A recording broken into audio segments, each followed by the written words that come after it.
The Australian economy is expanding, but over time that rate of growth has been slowing, and in the December quarter GDP grew by only 0.2%. That's slower than the previous few quarters, but it's roughly what we expected. It's also roughly what the RBA was expecting. Over the year, the Australian economy grew by 1.5%. The story behind this result is one of soft demand. Domestic demand slowed to almost a standstill. It grew by only 0.1%. And if we focus on the private sector of the economy, there was no growth at all in the quarter. A large part of the reason for this slow growth in demand is that consumer spending is barely growing.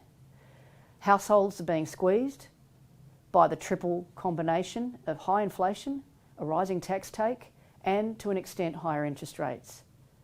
And they've had to adjust by reducing their spending on discretionary items, although they are still expanding their spending on essential items. That's in large part because the population is growing. In fact, GDP per capita is still declining even though the economy as a whole is rising. Household disposable income is more than 4.5% below where it was in September quarter 2021.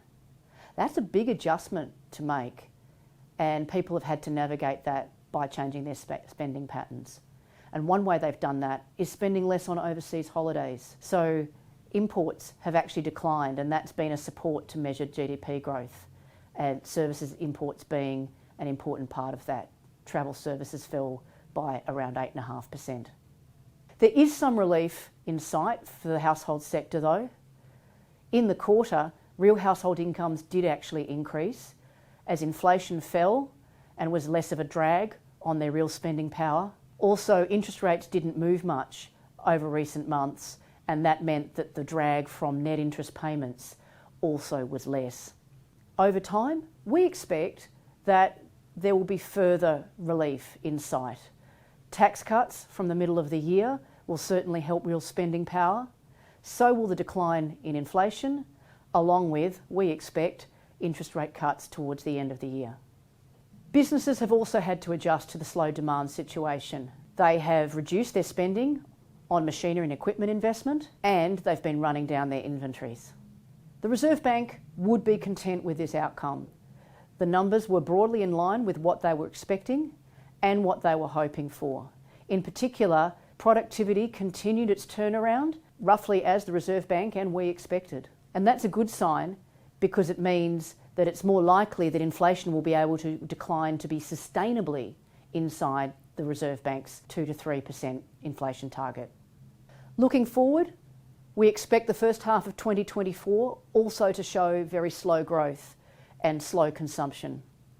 But over time, we expect the policy relief from tax cuts and interest rates to help bring demand growth up, and we expect the decline in inflation to be less of a squeeze on household spending power.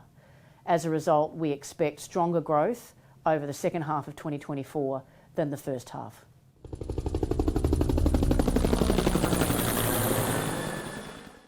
The content of this recording is informational and of general nature only, and is not intended to constitute a research report or reflect any recommendation or financial advice. It has been prepared without taking into account your objectives, financial situation, or needs, and investment decisions should not be based on it. You should obtain your own independent advice before proceeding with any investment decision. Whilst every effort has been taken to ensure that the contents are correct and any opinions, forecasts, conclusions are reasonably held based on information at the date of recording, Westpac does not make any representation or warranty as to the accuracy or completeness of the statements or information contained in this recording, and any liability therefore is expressly disclaimed to the extent permitted by law. None of the material included in this recording should be copied, published, or reproduced in whole or in part without the prior written permission of Westpac.